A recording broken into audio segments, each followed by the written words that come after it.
Heroic Interlude, Attack au Feu. Those who clap others in irons always end up choking on them. Eleanor Fairfax, founder of the Fairfax dynasty. The Baroness Dormer was strikingly beautiful. Hair like spun silver, men said, and even in her late 30s the sight of her smiling was enough to make his breath catch in his throat. William was evidently not immune to her charms, though he fancied he was less swayed by them than most. Still, of all the nobles involved in the Lease rebellion, he thought her the best of the bunch. Unlike the Duke of Lease and his now-betrothed the Countess Marchford, he knew that ambition did not drive the woman sitting across from him. Her fief would not grow from the liberation of Calais, and given her long-running enmity with Countess Elizabeth, there would be no position of influence at court for her in the aftermath. She joined her force to the rebellion because she wanted the land of her ancestors to be free, and such a purity of intent was laudable. Not often rewarded, but perhaps all the more laudable for that. I can bring 5,000 to bear, though I hesitate to commit some of them to a battle, the Baroness said. They are peasant volunteers, untrained in the arts of war. Your household troops can take the lead, the Lone Swordsman replied. I don't suppose you've managed to scrape up some knights. Chivalric orders had been disbanded wholesale after the conquest, but the south of Calais had never truly been invaded. After the fall of Laura and the submission of the Diorath, the flight into exile of the Duke of Lease had been enough to tip the balance towards surrender. The only southern domain with an imperial governor assigned had been Lease itself, and though William knew better than to think the entire sector had not been crawling with the Black Knights, spies the scrutiny of the tower had not been as heavy down there. In northwest and central Calais, the capitulation of the kingdom had been greeted with wholesale butchery of horse herds across the land. The old promise that Prissy would never manage to suborn Calawan cavalry had been faithfully observed. Down south, though, some smaller herds had remained in the hands of nobles. Flat refusal to sell any to the tower had caused tensions and threatened an uprising the year following the conquest when a general had tried to force the issue. But in the end, orders had come from above to let the matter go. I had 100 when we started the war, the aristocrat replied, but they're all with Talbot now. We'll make do, William sighed. If she's to fight the legions of terror on the field, she needs all the help she can get. Especially now, the Baroness murmured. The Lone Swordsman grimaced. Word of Foundling's unexpected victory against the Silver Spears had already spread even this far. Mages in Marchford he expected. Now that the Prissy had made popular, the use of scrying rumors flew even faster than messenger birds. I warned you, Prince. One misstep is all she needs. With the eastern flank secure, the 9th and 6th legions could march towards Vale with their supply train safe. Countess Elizabeth would not be facing tired, half-starved soldiers. She'd be staring down the war machine that had triumphed on the fields of Striges in the fullness of its might. At least it was only 2 legions. If it had been 3 or 4, the rebellion could be considered as good as over. She'll hold, William promised. As soon as we've dealt with the heiress, host will move to reinforce her. I am glad you heeded my call, the silver-haired beauty admitted. Fighting a Stygian phalanx would have been bad enough on its own, but with a name to lead them, I dared not force a battle with the forces at my disposal. You were right to wait, the Lone Swordsman said. I've never been to Stygia, but the bard assures me the tales are true. On even ground, they are one of the finest in the land. The formation the slave soldiers took in battle was a slow and cumbersome thing, but it had shredded hosts from Procer and the other free cities both. The Stygians did not retreat or hesitate, for the leather cord around their neck could choke them in an instant should the person owning them wish it. So much for the Prissy being above slavery, the Baroness scoffed. I used to consider it their one redeeming feature. The heiress is from the old breed of Eastern villainy, William acknowledged. They tend to break even their own rules when it gains them advantage. Keep priests close. I would not put it above her to summon devils if things go sour. The House of Light did not officially take sides in mortal conflicts, though it occasionally did produce a clerical named who carried the banner of the heavens into battle. Mundane priests who felt the calling to combat evil could join religious martial orders, but those were not part of the house proper, merely affiliated with it. Hence, why the Empire had slaughtered every last paladin from the Order of the White Hand, but allowed the many churches and cathedrals in Callow to continue existing after the annexation. Most priests did, however, take a very dim view of bringing devils and demons into creation. Those they would fight regardless of who did the summoning. "I'll make sure to have them on hand," the aristocrat replied. "Luck in battle, Lord Swordsman." William smiled thinly. That'd be a first. The tent they'd prepared for him had a cot and a table, the latter of which he would never use. The dark-haired man was no general, and he knew as much. The strategizing was better left to individuals with a talent for it. The one time he'd thought he had a plan, he'd gotten almost all of the people he'd brought with him killed, including another hero, and the only observer the Duchess of Dina had bothered to send. Taking off his coat, the swordsman threw it on the cot.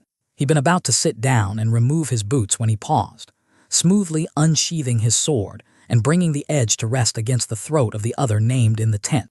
"One of these days," Thief said, "you'll tell me how you do that." "Unlikely," William replied. Forcing the penitent's blade back into its scabbard was an effort. It disliked returning without having drawn blood, even if no one worthy of being bled was around. "I wasn't sure you'd come back," he admitted a moment later. "I wasn't sure I would," the short-haired girl shrugged, "but here I am." With a tired sigh, William sat down on his cot as she perched herself on his table. "I'm sure you've noticed the host surrounding us," he began. "We'll be marching on the Prissy army camp by Lake Hengist tomorrow." "They're not camped by the lake anymore," the thief informed him. "I paid them a little visit while considering my options. They're half a day's march away from you now, though they've stopped for the night." He did not insult her by asking if she was sure of this. It would be the same as if someone asked him if he was certain his guard stance was correct. "Heiress knows we're after her then," he grunted in dissatisfaction. It had been too much to hope for that she wouldn't see them coming. Still, he was confident in his chances against this particular villain. Unlike Squire in Summerholm, she wasn't fate-bound to survive the encounter with him. "Heiress isn't with the army anymore," the pale-skinned heroine corrected him. "She took the commander of her Prosrin mercenaries with her and went into the hills. The man in charge is some wastelander lordling called Gasson." The swordsman honestly wasn't sure whether to be pleased by the news or not. Lack of a named meant their victory was all but certain. But what in the burning heavens was the villain doing in the hills? An army couldn't pass through them. That much was common knowledge in Callow. "Where's Bard anyhow?" Thief asked. William snorted. "You know Almorava. She comes and goes as she wills. For all I know, she's passed out drunk in some ditch, and she'll catch up tomorrow." Thief, she'd never revealed her true name to them, shook her head. "William, you should know better by now. She drinks like a fish, but when have you ever seen her drunk?" The swordsman raised an eyebrow. "Every day since she first crashed through the window over the room where I'd assembled the rest of you." Apparently Almorava had meant to sit on the windowsill to look mysterious and all-knowing, but slipped on rain-slick stone and fallen through the glass. The sultry pose she tried to affect afterwards had been largely negated by the fact that her face was bleeding heavily. "The thing about being a thief," the heroine said, "is that you have to learn to read people. Catch when they're tired enough to dismiss footsteps on a rooftop. Guess when they're so impatient they'll send a replacement servant through instead of checking the story." She drummed her fingers against the table, crossing one leg over the other. "She plays it up well, the clumsiness and the slurring, but no matter how much hard liquor she puts away, she's never been more than tipsy." "You think she's deceiving us?" William frowned. "I think she's playing it up for her audience," Thief replied. "Isn't that what bards do?" "She's a heroine," the swordsman eventually said. "That much can't be faked. Why would she bother to trick us when she's on our side?" The other Callowan passed a hand through her short hair, ruffling the tomboy cut as an uncomfortable look settled on her face. "When we left for Summerholm, there were 5 heroes in our band," the heroine said, "and we all knew going in that one of us would die to the warlock. Monsters like that don't go easy. It couldn't be you because you have a mirror on the other side. Hunter was meant to be your right hand, ill-suited as he was to the role. You needed me to get into the city and to get out afterwards. That left." "Almorava and Simeon," William finished. "Your point." "Both of them are bumblers," Thief spoke quietly. There was a redundancy, but how much of an impression did Conjurer make compared to the bard? He barely talked while she was always in the background, larger than life, drinking and badly strumming her lute. The swordsman breathed in sharply. "What you're suggesting borders on murder." "All she did was cover her bases," she replied. "I can respect that, I really can, but I can't trust it." "Almorava has always given me good counsel," William said hesitantly. "She's given you advice that keeps her story moving along," Thief retorted. "And I don't know about you, but I'm not looking for a starring role in a tragedy." The dark-haired hero chuckled mirthlessly. "You might have joined the wrong cause then." "Oh, fuck this," she snapped, falling to her feet. "I've had enough of the tormented warrior touring. I don't care how fucking tragic your backstory is. This isn't about you. You want to know why I came back. Because even if you screwed up spectacularly in Summerholm, you're still the only option we've got. I've stolen some outrageous stuff in my time, but an entire kingdom. The Empire makes my name a mockery every day, and it's not going away on its own. So put on your big boy pants and get your shit together, William. Nobody's asking you to clean up every mess in Callow, just to kill some villains with your god-stemmed horrifying angel sword." Fury flashed through the swordsman's veins, but he kept a lid on it. He'd earned this much and worse, for his failure against Warlock. "I tried that, if you'll recall," he replied sharply. "It got Simeon killed and lost us our best chance at getting Dina into the war." "Because you went about it wrong," Thief informed him bluntly. "You're the Lone Swordsman. The whole band of heroes motif runs against your role. Gods know you couldn't stand us half the time anyway, and to be honest, spending more than a day at a time with you makes me want to jump off the nearest cliff. The whole point of assembling heroes was to even the odds against the calamities." The dark-haired man barked back, patience running thin. "And that worked out great," the heroine snorted. "So what if the odds are horrible? That's what heroes do. Hells, when I first heard about you, you were the guy who'd assassinated an imperial governess in broad daylight and blown up half of General Sacker's face. You're not incompetent, William. What you can't handle, we will. Stop doing the things you think are clever and start doing what you're actually good at." "And what," the swordsman replied coldly, "would that be?" She tossed a parchment at him. "Here's a plan of the Presi encampments. Kill the people that need killing. And before you slaughter your way through every officer in there, I want you to consider something." Thief leaned forward and looked into his eyes. "Do you know what an anti-hero is? An idiot who thinks they can use evil's own methods to beat it. Here's the thing about evil, though, they've used those methods for a lot longer than you. They're better at them. If you want to make a better world, maybe you should act like someone who deserves to live in it." She walked out of the tent before he could think of something to reply. It took him a quarter bell to realize that at some point during the conversation, she'd stolen his purse. The moon was almost full. The white enameled armor he'd taken to wearing after the hanging was back in his tent, traded in for his old chainmail and leather coat. It was comfortable. Like he'd shed a skin that didn't quite fit for one that did. The Stygians ran a good camp, with sentinels patrolling regularly, but that was the weakness in their system. Fixed intervals made it easy to infiltrate the place, once he knew the pattern. It wouldn't do for the slaves to show initiative, would it? He thought with disgust. How many times had the whip been cracked on their back, before the ability to improvise had been beaten out of them for good? For all that Stygia was one of the free cities, few enough of the men living there knew anything of freedom. Moving from shadow to shadow, William made his way to the large tent in the center of the camp. Thief had marked it as the officer's tent, and even from where he stood, he could see lamps had been lit inside. Leaning behind a crate full of rations, The swordsman waited as a single man passed him by on the way to the latrine trench. The wind moved a tent flap, and the olive-skinned soldier glanced in his direction, mouth opening in surprise. William's fist impacted with his stomach, knocking the breath out of him. An armored elbow to the back of the head saw the slave fall into unconsciousness, his body unceremoniously dumped into the crate where no one would find it.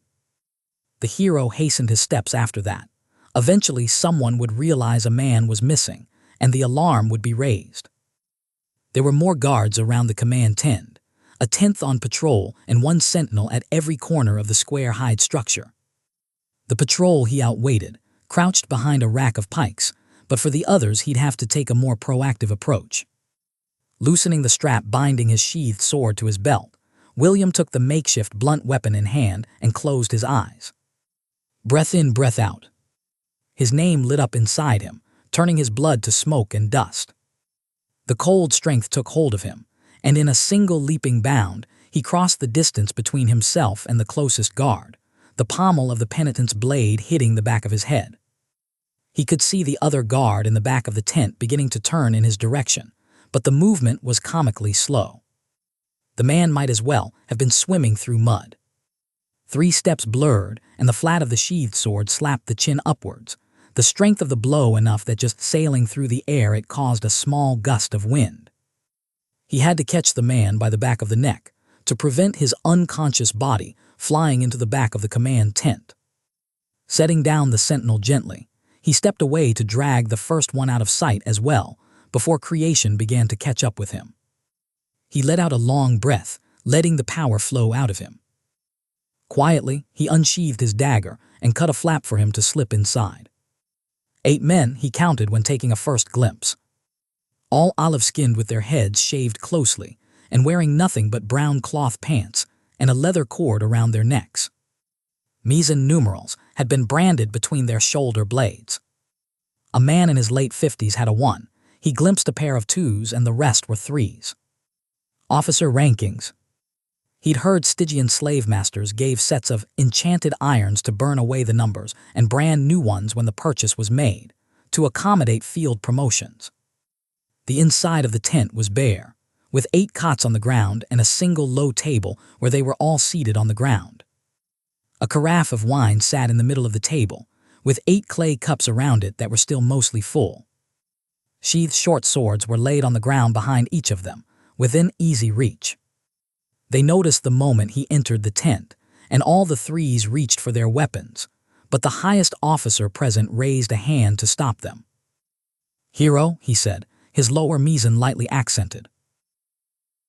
"Lone Swordsman," William introduced himself. "First spear Afon," the man replied.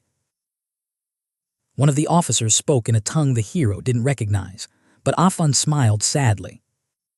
"I'm afraid we are all already dead, Parth," he said. "Finish your cup. Raising an alarm will only cause the death of more brothers before he leaves." William stepped closer, then cast a look at the leader. "May I?" he asked.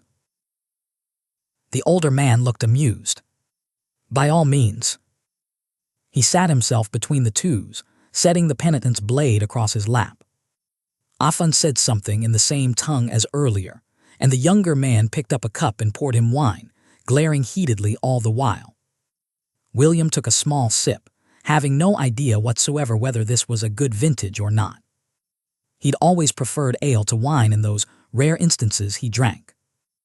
"You are here to kill us, yes?" Afon asked mildly. "To hurt your enemy?" William set down his cup. "You don't sound very worried about that," he observed. "I have seen heroes fight unlike these young men," the leader replied. "I know the strength of a name. Struggle will just mean a bad death. I would rather leave creation peacefully, enjoying my last cup of wine." "Spears of Stygia do not break," the man to William's left broke in. "3 cities stand between us and the Magisters Thenian," Afon gently chided. "Yet I hear their words still." The younger man looked down, abashed. "I'd heard Eris had freed you," the lone swordsman murmured. The man from earlier, Parth, scoffed. "Free, yes. Slaves do not get pay," she said, "and we are to be paid after the war. Yet we bear the strangler still," he spat, tapping the leather cord around his neck. A strange thing, this priestly freedom. Gifts from the wasteland are always poisoned, William said. My people have learned that the hard way. Yet it is not the heiress who has come from our lives, Thenian barked. No matter the side, it is always the brothers who pay the corpse price. My people have learned this the hard way. The lone swordsman brought the cup to his lips again. If he decided so, he could have every man in this tent dead before the cup hit the table. Swing his third aspect. Not even Squire had been able to match his hits when he tapped into it, whether in swiftness or strength. The hero calmly put down his cup, rose to his feet, and let his name flood his frame. The power spread through the air, thick and lingering. William put his hand on the hilt of his sword and followed his instincts. One after the other, the leather cords dropped. There are no slaves in the kingdom of Callow, he said, not as long as I live. Most of them groped blindly for the collar they had been branded with since birth, faces alight with wonder at the reality that they could no longer die to whim of anyone owning their command right. Not Afun, though. Afun finished his cup of wine with guarded eyes. And what, I wonder, is the price of this freedom? He asked quietly. The light winked out of the other's eyes, and it made William want to flinch. Because he knew, here and now, that he could convince them to fight for him. He could feel the pivot forming, the weighted decision that would set the course of fate. And the rebellion needed the troops so very badly, didn't it? They would still be free and fighting for a just cause. Would I not have been tempted if I were a better man? Maybe. But he'd just seen the joy and seen it disappear. Even now the faces shuddered at the prospect of trading one master for yet another. If you want to make a better world, Thief had said, maybe you should act like someone who deserves to live in it. Nothing, he replied, and the words tasted like ashes in his mouth. Once, years ago, my sister told me that freedom is the God's given right of everyone who was ever born. Would that I had listened to her sooner. He settled the sword back at his hip. I'll need one of you to escort me as I go around the camp breaking the cords, he said. I can draw you a map if you need one, but south of Dormer along the river you should be able to find passage to Mercantes. There will be a battle with the Prosrin mercenaries tomorrow, so I'd recommend swinging around north to be careful. Afun poured himself a second cup. A long moment of silence passed, as all the others watched him carefully. Above the gates of Stygia there is a statue of a magister, he finally spoke. He is a tall, proud man, this magister. On his shoulders are two cranes, named Redress and Retribution. They are the patron spirits of the city, said to speak in the dreams of those deemed worthy. The soldier peered into his cup.